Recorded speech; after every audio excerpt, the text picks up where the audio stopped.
The laughter started before Adrian Cole had even set down his bag. It moved through the room the way cold air does, finding every gap, every soft place. 22 candidates stood inside the private training facility outside Calgary, all of them built like men who had spent years being paid to look dangerous. Former special forces, championship wrestlers, men with necks wider than their own jaws. Adrian stood among them in a jacket that had seen better winters, a duffel bag with a frayed strap, and a small folded drawing tucked into his shirt pocket that his daughter had pressed into his hand. That morning, a crayon sun with too many rays. He heard the laughter. He didn't turn toward it. His eyes moved once across the gymnasium, slow and unremarkable, the kind of glance most people mistake for nervousness. Exits, mirrored wall, the angle of the security camera in the northeast corner, sweeping too slowly to be live monitoring. A door propped with a fire extinguisher that shouldn't have been propped at all. By the time he reached the check-in table, he already knew the guard near the east hallway favored his left side, the way men do when an old injury never fully healed. Name, the man at the table said, not looking up. Adrian Cole Current? Employer? Independent contractor work, mostly maintenance and logistics. That earned a louder laugh from somewhere behind him. A broad-shouldered man peeled away from the group, rolling his neck with theatrical slowness. Derek Stansfield, two-time provincial combat champion, the man every other candidate had already conceded the top spot to before the tryout even began. He looked over Adrian's intake sheet with open amusement. Maintenance and logistics. Derek repeated it like it was a joke someone else had told him. That mean you fix the vending machines or you're just here for the snacks? A ripple of laughter went around the room. Somebody near the back added that maybe he was lost, that the janitorial interviews were down the hall. Even through the observation glass above the gym floor, two of the company's senior executives exchanged a look, amused, dismissive, already writing him off. Behind that glass stood Renata Kowalski, founder and CEO of Kowalski Aerospace Defense, arms folded, expression unreadable. She had personally approved one final unlisted slot for the tryout after a note had arrived at her office with no letterhead and no return address. Just one line, typed and unsigned. Don't judge him by what he's wearing. Judge him by what he notices. Derek stepped in closer, deliberately crowding Adrian's space, chest first the way men do when they've never once had to back down from anything. You sure you walked into the right building, old man? Adrian lifted his eyes for the first time since arriving. There was nothing performative in it. Just a flat, unhurried calm that somehow felt heavier than anger would have. Depends, he said quietly. Is this the part where everyone confuses size with skill? The laughter thinned out fast, the way it does right before something happens. Derek's grin sharpened. Good, he said, stepping back toward the sparring mat. Because the first cut starts now. The instructor's turn. The other candidates gathered loosely around the mat the way people gather around accidents, drawn in even though they know they shouldn't be. Renata leaned closer to the glass without realizing she'd done it. Derek came in fast, the kind of speed that had ended careers in regional combat circuits. One step, shoulder dropped, full commitment. Adrian didn't retreat. He stepped forward.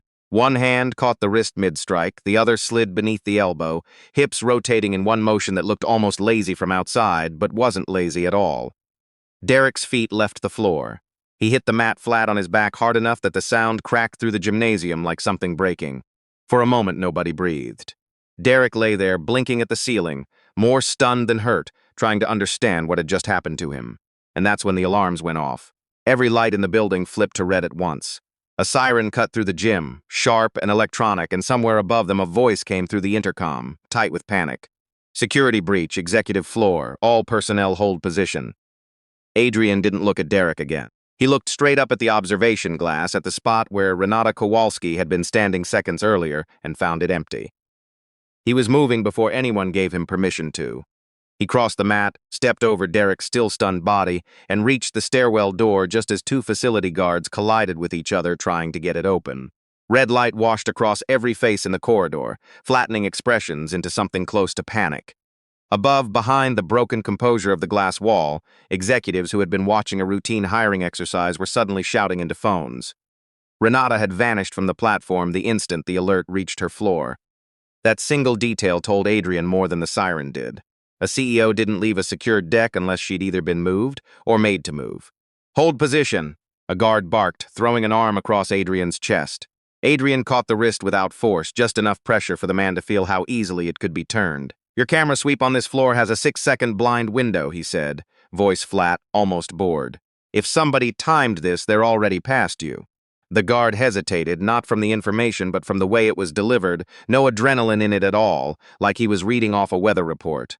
That half-second of hesitation was enough. Adrian slid past him, hit the emergency release, and pushed into the stairwell. Behind him, Derek had pushed himself upright, humiliation curdling into something uglier now that 22 people had watched him get dropped in 2 seconds. "You don't work here," Derek shouted after him. "Nobody hired you." Adrian didn't answer. He took the stairs 3 at a time.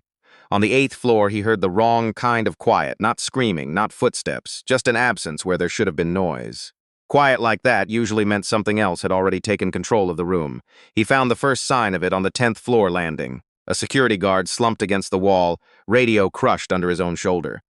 Adrian crouched, checked the pulse, found it steady, then noticed the small puncture mark at the side of the man's neck. Fast-acting sedative. Clean. Not the work of someone improvising. By the 11th floor, his breathing was still even, but something else had crept into his chest, an old rhythm he hadn't felt in years, one he'd spent a long time burying under packed school lunches and overdue bills and bedtime stories about brave little foxes. He hated how easily it came back to him. The executive floor doors opened onto a kind of chaos held just barely in check. A receptionist crouched behind her desk, silently crying. 2 junior staff stood frozen near the elevator bank, unsure whether moving would make things worse. A phone buzzed uselessly on the floor, no one reaching for it. What caught Adrian's attention wasn't the panic. It was the hallway camera near the corner, angled deliberately toward the wall. Somebody had prepared for this. "Where's Renata Kowalski?" he asked the receptionist.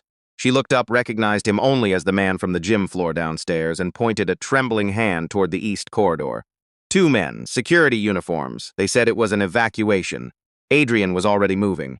He reached the corner of the east corridor in time to hear 2 voices, one male and measured, one female and furious. "Take your hand off that door," Renata said. "You don't work for me." Adrian slowed just enough to clear the angle using the reflection in a glass display case rather than exposing himself directly. 2 men in security uniforms stood near the executive briefing room. One had a hand resting too near a concealed weapon, his stance betraying him completely, too much weight forward, too rigid. Military background, moving too fast for someone who actually belonged there. Renata stood 3 feet away, chin lifted, refusing to look afraid even while cornered. Adrian closed the distance without sound, grabbed the nearer man by the collar and wrist, and drove him shoulder first into the wall, hard enough to knock the air from his lungs before the second man could bring his weapon up. Renata dropped to the floor on instinct, good instinct, while Adrian drove an elbow into the second man's throat, tore the weapon free, and pinned him face first against the glass. The first man tried to recover. Adrian caught him once under the jaw, and both men went still.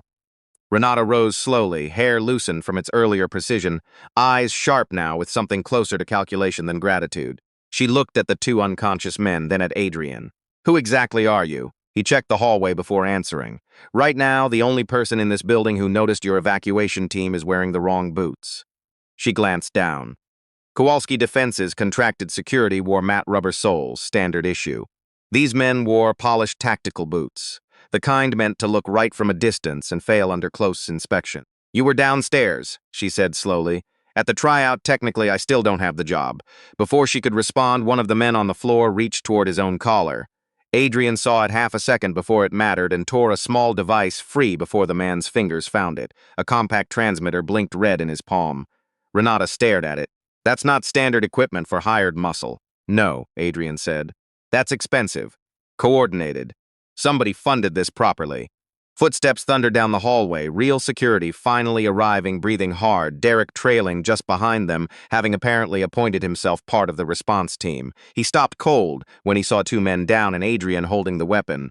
"Put that down," Derek snapped, as if reclaiming authority mattered more than the situation in front of him. Adrian handed the weapon, grip first, to the nearest real guard without sparing Derek a glance. "Check the chamber." The guard did, and his expression changed instantly, ceramic rounds. Renata noticed Derek's face change too, watching the realization land that the man he'd mocked an hour ago had just disarmed 2 professionals without breaking a sweat. "Seal this floor," Renata ordered. "Nobody in or out without my say." Then to Adrian, "Come with me." Derek opened his mouth to argue. She cut him off without turning around. "Not you." That landed harder on Derek than the throw downstairs had. She led Adrian into the briefing room, a glass-walled chamber overlooking the city, now soaked in the red wash of the alarm lights still flashing outside. The skyline beyond stayed indifferent while the air inside thickened. Start talking, Renata said. Who trained you? Adrian stood near the wall, choosing angle over comfort out of habit. A long time ago. That usually means military, usually. And today? Today means my daughter's school called twice while your building was sounding like the end of the world, because I missed the pickup window. Something shifted in Renata's face. Not softness exactly, more like recalibration. You have a daughter. She's 7. And before you ask, yes, I still ran toward the armed men instead of away from them. Why? Running rarely improves armed men. Before she could push further, a woman entered fast, tablet in hand, tension written into every line of her posture.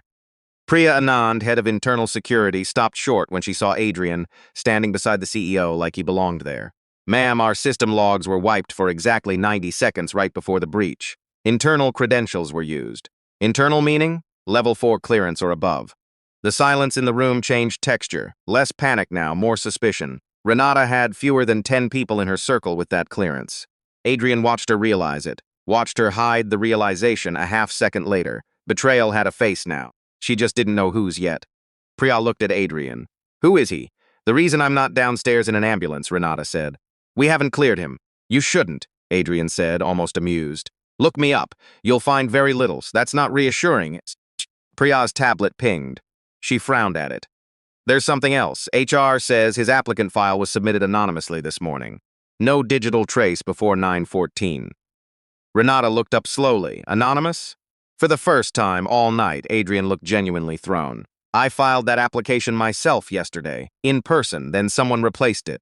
That landed harder than an accusation would have because Adrian understood instantly what it meant. Somebody had wanted him in this building today deliberately and made sure it wouldn't trace back to anyone. He thought of the envelope that had shown up at his apartment 2 nights earlier. No return address, just a single typed line telling him to be at Kowalski Defense Thursday morning for the final slot. He'd almost thrown it out until his daughter asked if maybe it was one of those lucky things grown-ups always seem to miss. Luck looked a lot more like bait now. Renata watched it cross his face. You didn't end up here by accident either. Before he could answer, his phone buzzed. He glanced down. The school a third time. His jaw tightened in a way Renata noticed. He answered. Mr. Cole, the voice on the other end said, careful and a little strained. Maddox says not to worry, but his pickup authorization expired 20 minutes ago. Adrian closed his eyes for 1 second. I'm delayed. I'll handle it. A small voice broke through faintly in the background. Dad, did you get the job? He looked through the glass at the 2 unconscious intruders, the flashing alarms, the billionaire studying him like he was a classified file that had just started breathing. Not yet, he said quietly, still working on it. The voice answered with the kind of certainty only a child could manage. You will. The call ended. Renata folded her arms. Mr. Cole, until I know who arranged your file and who arranged armed men in my hallway, nobody leaves this floor, including you. Adrian nodded once. Then lock your boardroom too. Why? He looked toward the corridor where frightened executives had started gathering behind the glass in uneven clusters. Because whoever failed to grab you tonight might still be sitting at your next meeting. At the far end of the hallway, Derek watched through the glass. Humiliation now curdled into something colder. The dawning resentment that came from realizing the man he'd mocked had just become indispensable. Somewhere above them all, unseen, one executive quietly deleted a second set of access logs before security could trace it back. The real attack hadn't even started yet. The boardroom on the top floor had been built to intimidate, 40 feet of dark glass, a table cut from a single slab of black walnut, the city skyline pressing in through reinforced windows. Tonight it didn't feel like power, it felt like a trap dressed up as architecture. Renata stood at the head of the table while her senior staff filed in, each face wearing a different version of controlled fear. Theodore Lansing arrived last, immaculate as always, tie perfectly centered, breathing just hard enough to suggest concern without panic. Priya stood near the wall, tablet tracking the partially restored security feeds. Adrian stood by the door, not seated, not invited into the circle, but impossible to overlook. Derek had forced his way in too, claiming he was assisting internal security. The bruise forming along his jaw told a different story than the one he was telling. Renata placed both palms flat on the table and let silence stretch until it ached. Someone used executive-level access to put armed imposters on my floor tonight, she said. Before we go any further, I want to know why the camera loop failed exactly 3 minutes before the tryout downstairs even started. Theodore frowned with practiced disbelief. You think someone in this room arranged that? I think facts don't care what I believe, Renata said, and the facts point inward. Derek folded his arms. With respect, maybe we should focus on why an unverified applicant is standing in your boardroom with opinions about tactical security like he owns the building. Adrian didn't react. Renata did. He's standing here because he stopped an abduction. Or staged one, Derek said. Several heads turned. Priya's eyes narrowed. Adrian finally looked at Derek, calm enough to make the accusation sound almost foolish before he'd even responded. If I staged it, you'd still be on the gym floor wondering what happened to you. Derek stepped forward. Renata cut him off with one word. Enough. She turned to Adrian. Earlier you said the attackers wore the wrong boots before anyone else noticed. How trained private teams standardize their footwear for silence, Adrian said. Those men wore polished military-issue boots, good enough to pass at a distance, not built to survive close inspection. Theodore's expression shifted barely, half a degree, small enough that most of the room would have missed it. Adrian didn't. And that means what? Theodore asked. It means whoever hired them expected confusion, not prolonged contact. Fast extraction. How fast? Priya asked. 90 seconds, maybe less. She checked her tablet. That matches our deleted feed window exactly. Theodore offered a thin smile. Interesting analysis from an independent contractor. Adrian met it without warmth. Former protective intelligence. The words landed softly but changed the air in the room completely. Renata caught it first.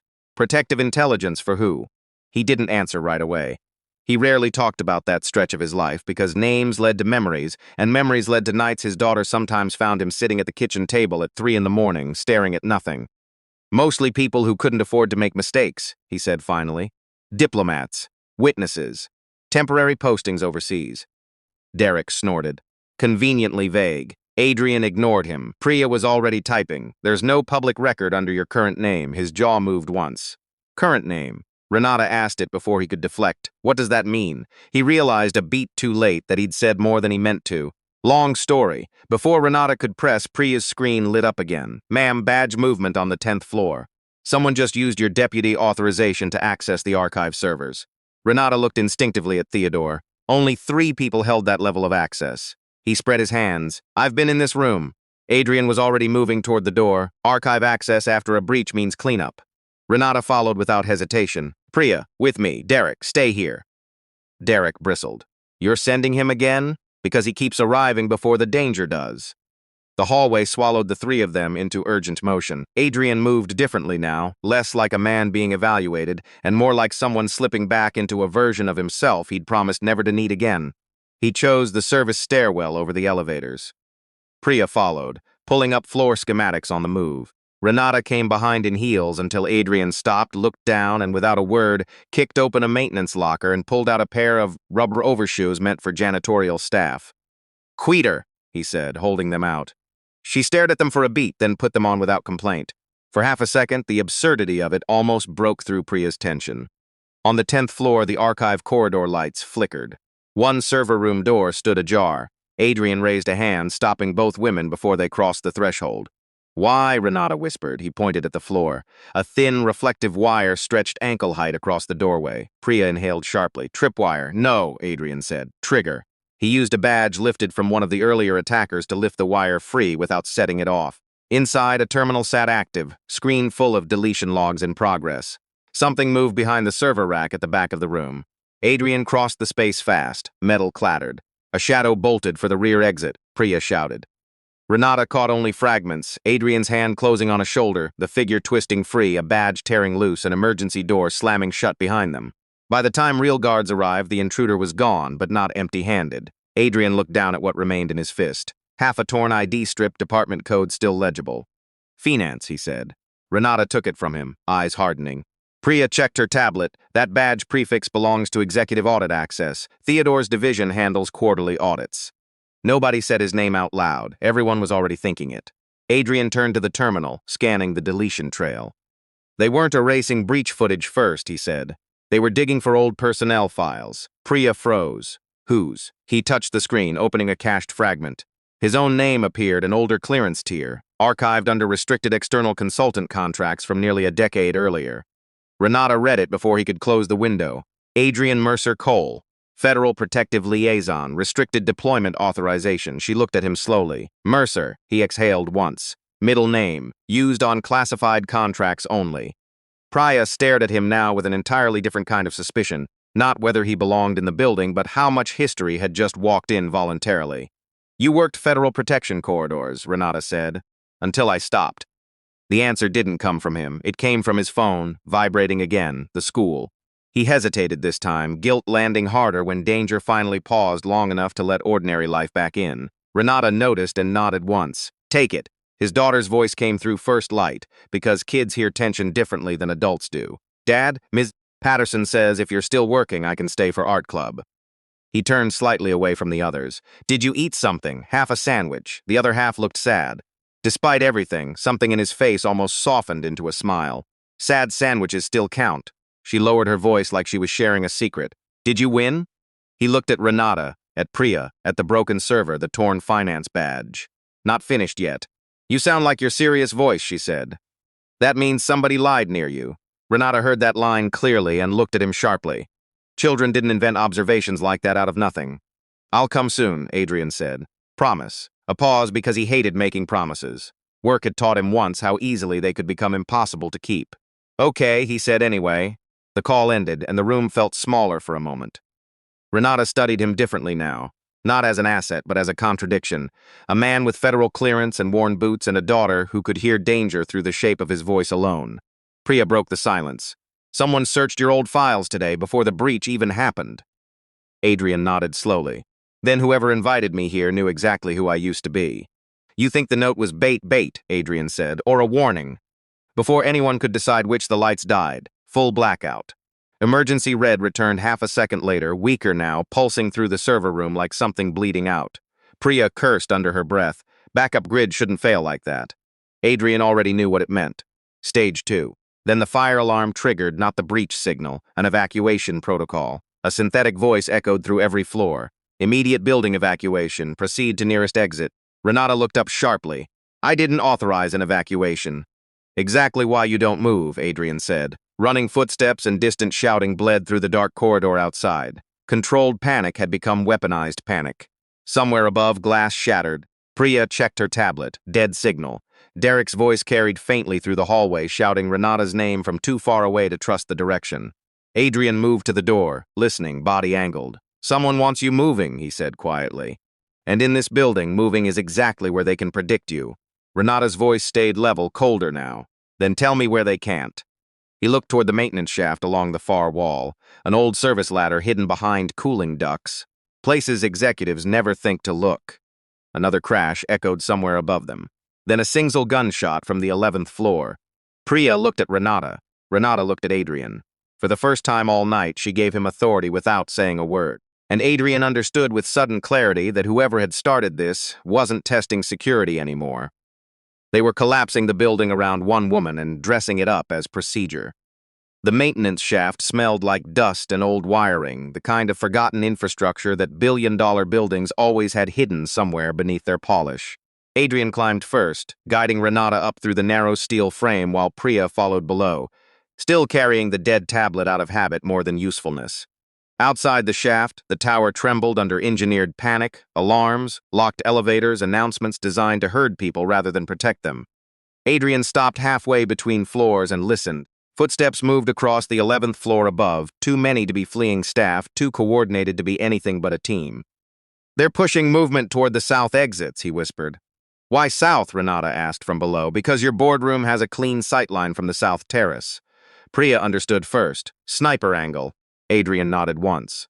"If evacuation pushes executives that way, one shot ends it, and panic explains the rest." Renata's jaw hardened, but fear still didn't show. What showed instead was anger, colder and sharper than fear, the kind that sharpens memory instead of clouding it. Theodore scheduled tonight's investor session in the boardroom. He said the South Terrace route was best for controlled extraction. Adrian kept climbing. Then he either knows the attack pattern, or he wrote it. They came out behind a service grate near the records corridor, on the top floor. It looked empty at first, but Adrian had long since learned that empty rooms during something like this were never actually empty. They were waiting. He crouched near the grate, reading reflections in the polished floor trim instead of exposing his head directly. Two armed figures moved near the boardroom entrance, tactical jackets stripped of any visible badges. One held the corridor, the other crouched beneath the conference table, placing something small and dark against the underside. Renata saw it too. That's my boardroom. That's not a bomb, Adrian said quietly. Priya narrowed her eyes. Then what? Directional suppressor, small caliber burst, loud enough to look like crossfire, precise enough to kill one person and wound two others. Renata understood instantly, made to look like an accident. Adrian looked back at her. Who sits at the head of that table? I do. He waited 3 seconds, mapping the corridor in his head, old instincts surfacing fully now, not as violence but as timing. The guard near the corridor shifted his weight every 4 seconds onto his left leg. Old knee injury. The man inside kept glancing toward the window, waiting on a signal. Coordinated teams always trusted outside timing too much. Adrian reached into the maintenance panel, found a steel access wrench, and handed it to Priya. When I move, lock the boardroom door behind me. That's not standard procedure, she said. Neither is surviving tonight. Renata caught his sleeve before he stood. If Theodore's behind this, he won't be alone. Adrian looked at her hand, then her face. People who arrange this never stand near the weapon. They stand near the explanation afterward. Then he moved. He crossed the distance fast enough that the corridor guard only registered motion before Adrian's forearm caught his throat and drove him into the wall hard enough to silence him instantly. The second man spun inside the boardroom, weapon half raised, but Priya slammed the door inward exactly as Adrian entered, throwing the shooter's angle off by inches. 2 rounds tore into the ceiling instead of into flesh. Adrian crossed the room before the echo died, struck the man's wrist, tore the weapon free, and drove him over the conference table hard enough to crack the edge of the polished walnut. Renata entered a second later and stopped cold. Theodore Lansing stood near the far wall with 3 other executives behind him, all performing surprise a half-second too late too carefully. His expression arranged itself into concern with practiced precision. What is happening, he demanded. But the question came too late, because Adrian had already noticed what Theodore was failing to hide. His right hand rested against the underside of the table, thumb near a small black switch. Adrian lunged the instant Theodore pressed it. The suffice not an explosion but a compressed ballistic burst aimed at the chair where Renata should have been standing. Because Adrian had hit his arm mid-trigger, the burst tore sideways through the glass wall instead, sending the skyline beyond it into shards. Renata ducked as fragments rained down. One executive screamed. Another dropped flat to the floor. Theodore staggered back, losing the trigger but not his composure. You absolute fool, he shouted, pointing at Adrian. He triggered it. Security. That might have worked if Renata hadn't already seen the blood running from Adrian's palm, where shattered glass had torn it open, intercepting the angle of the blast. Your thumb was on the switch, she said. Theodore straightened his tie with terrifying calm, as if etiquette still mattered in the middle of attempted murder. And now you're taking the word of an unverified applicant with erased federal files. Priya stepped forward, wrench still in hand, breathing hard. The finance badge from the archive breach belongs to your audit division. Finance handles half this building, Theodore said without blinking. Renata's voice cut through all of it, flat and final. Then explain why the suppressor under my table was logged through a procurement code only approved through executive operations. Something shifted in Theodore's eyes. Not panic. Something colder, the look of a man whose script had failed and was already calculating the next version. He smiled faintly. Because someone in this building got tired of watching it die slowly while you protected sentiment over solvency. The confession didn't land dramatically. It arrived almost tired, which made it worse. You arranged armed men in my hallway over quarterly pressure, Renata said. No, Theodore said. I arranged correction. Your refusal to approve the Meridian transfer cost this company $200 million in silent exposure. Priya stared at him. Meridian isn't a merger. It's a shell account. He looked at her with mild pity. Exactly. Which is why you were never meant to understand it. Renata stepped closer despite the glass underfoot. You tried to kill me over fraud. Theodore laughed softly. No, Renata. I tried to remove the hesitation before investors found out how long I've been delaying your collapse.